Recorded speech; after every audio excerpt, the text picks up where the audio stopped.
think she understands that him being out of the picture is not the worst thing ever. When we meet Patty in the sitcom world, we assume she's just one of the guys. But over time, we see that Kevin and the others don't really respect her or take her seriously. So we're agreed then? We put the kibosh on chicks in the band who aren't genuinely happy? Even a half chick like Patty? And just like Allison, Patty just played her role in the Kevin show, even though she wasn't really having a great time. Well, if I'm so obnoxious, why don't you go in there and deal with Kevin's silly hysteria? Or go home and deal with Nils. Come on, Patty, go be one of the boys.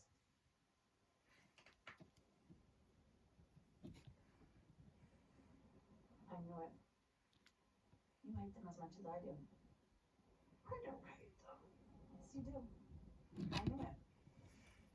I knew there was something else going on. I just didn't know it was selling drugs. Now, I'm not saying this means Kevin should die, but it's not like Patty was some law-abiding citizen before this. And once again, I believe Patty is looking for purpose. She's not necessarily signing up to murder a guy. She's signing up to support Allison, whose profound unhappiness she didn't notice until now. Allison just so happens to want to murder a guy. He's awful. I mean, it might seem like he's just an idiot, and he is, don't get me wrong, he is an idiot, but he is also manipulative and an asshole. And Shut up. Hmm? Stop talking. How much? $7,000. Cash. And these. Is a down payment. So now we've got a hitman in the mix. And this is a good time to talk about this show's brand of dark comedy. In this episode, it's Kevin's birthday, so he and Allison go out to dinner. But in reality, Kevin just wants to sneak over to the arcade next door to hang out with Pete and Neil. So we have a classic sitcom setup where he's going back and forth between the two locations, hoping no one figures out the scheme. I remember when Corey did this in Boy Meets World. Again, it's silly in a sitcom, incredibly rude anywhere else. If we didn't have Allison's perspective, we might be convinced that she's so clueless and doesn't know what's going on, but of course she does. I look forward to Kevin's birthday every year. I get to have a nice dinner by myself. I have some wine, and I bring a book that I start and I never finish. Honestly, the one night a year I can afford cookies.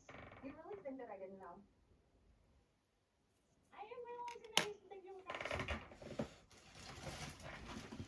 Come back at you.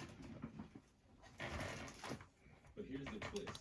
This restaurant happens to be where Nick the Hitman works. So during this zany sitcom sequence, we're just on edge the whole time, wondering if a murder is about to happen. This show uses that kind of dramatic irony a lot, where the goofy sitcom scenes are recontextualized by the dark shit that we know that's going on. Like in an earlier episode, there's a scene where Kevin's eating a burger, and it's implied that Allison may have poisoned it, so you're cringing the whole time. It's uncomfortable hearing that laugh track when you know that something effed up might be about to happen. That was weird. I just handed him his night.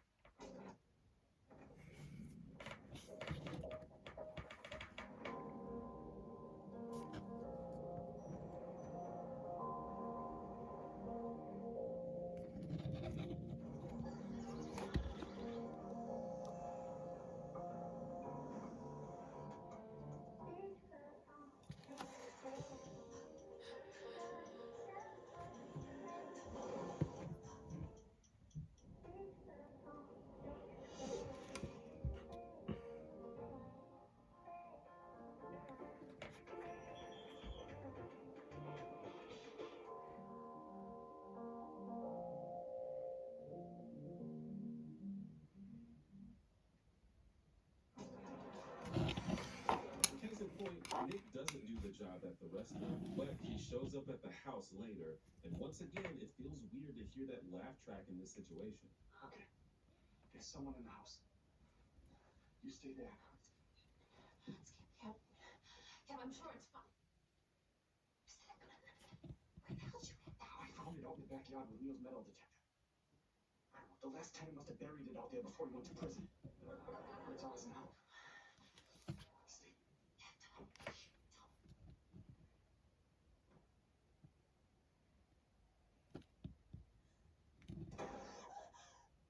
But, as usual, everything works out for Kevin. Using the very gun that the women got on their road trip, Kevin takes out Nick before he can do anything, and he even becomes somewhat of a local hero. This one's on the house. Why?